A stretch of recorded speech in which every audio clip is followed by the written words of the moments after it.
Have you ever had a season in life where you just couldn't do it all? While things that you love had to wait while you took care of something else? Well, I have a confession to make. I am a gardening content creator, and my kitchen garden is a hot mess. But today I want to show you something that just might surprise you.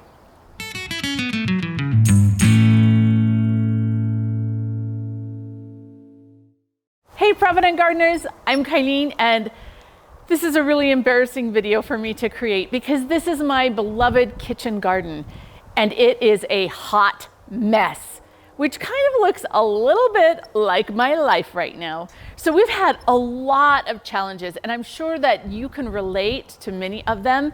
The first is that I've had health challenges, we've had a death in the family, and it's just been really hard, and emotionally and mentally, it's been really hard to get out into my favorite place, which would make me feel better, and keep it up. We've also had other projects that have taken away from that time, like my amazing greenhouse. And so I just haven't had time to do this, in addition to the fact that we have a family, which is my biggest priority. So all of this has had to wait. But it's interesting that last year's Kylene is taking care of this year's Kylene.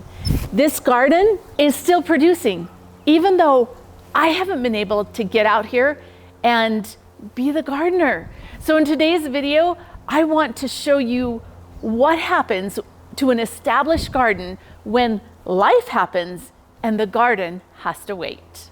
An established garden is a prepared garden. It's more resilient. So not to my surprise, but the perennials are showing up. Behind me, I have my sorrel, I've got strawberries and chives. So even though my garden was just neglected this spring, I've got food that is growing because the system has been established. And again, last year's Kylene is taking care of this year's Kylene. Perennials in the garden are amazing. Oregano, huge. Right now it's ready to be harvested and I haven't done anything to help it grow. My lemon balm, again, ready to be harvested. What a blessing it is to have an established garden.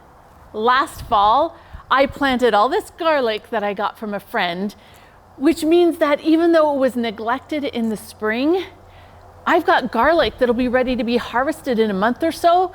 And last year's Kylene is still taking care of this year's Kylene.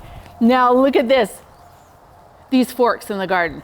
This is quite a story. Back when I planted these bulbs, the cats thought this was their litter box. And so they were scratching when they're digging in here and digging up my bulbs, which was not acceptable. See, the farm cats and I, we have this relationship. I feed them, they eat mice, and we have a nice relationship. They dig in my garden, and that relationship is not so nice. So I tried sprinkling with cayenne pepper, didn't work. I tried all these forks in the garden, hoping that it would discourage them, didn't work.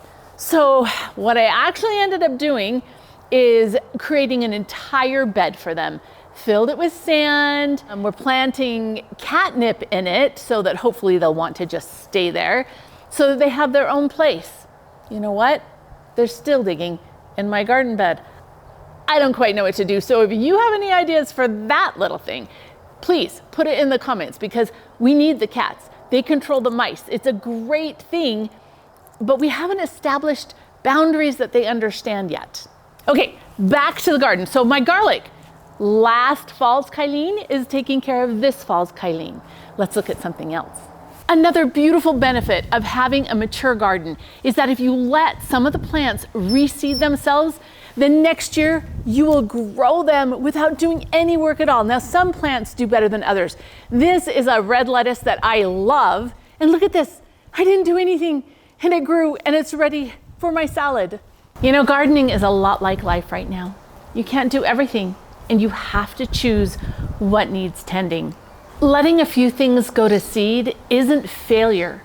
It's about understanding what season you are in right now. An established garden, like life, relationships, faith, gives back when you need to take a step back. The chaos in life is temporary. At least I'm really hoping it is temporary because it's feeling a little bit permanent lately. Plan for a resilient garden. It will make all the difference. Invest in perennials like the herbs and the berries and the alliums. Let a few things go to seed on purpose, like lettuce and calendula, cilantro, dill. They'll come right back up in the spring without you doing anything. And plant garlic in the fall. It's a great set it and forget it crop. And prune as soon as it is reasonable to do. Like last year, I pruned the black raspberries after they had all finished producing, and I created a video on it, so you can go and watch that video. Pruning black raspberries is not my favorite thing. It's pretty thorny and all that, but I'm gonna have black raspberries in just a few weeks because last year I pruned them all back when I had the energy, before I injured my knee and before the craziness in my family. So make sure that you stay on top of things when you have the energy to do that. To create a neglect-tolerant garden is to create a prepared garden so that it will continually produce for you and your family, even when the gardener is unable to tend it. I would love to hear how your garden has surprised you this year. With all the stuff that's going on, what beautiful surprises have you gotten out in your garden from being outside and working with nature? It lifts my soul, seriously. It is my happy place. And when I can't get out there, the challenges in life for me seem even bigger. Now I've got to go and fix this hot mess. But first, I think I'm gonna harvest my oregano and my lemon balm. And you know what? I think I just need a nap. So my friends, thanks for joining me in my hot garden, and don't forget to get a little bit of dirt under your fingernails and turn that dirt into a delicious dinner.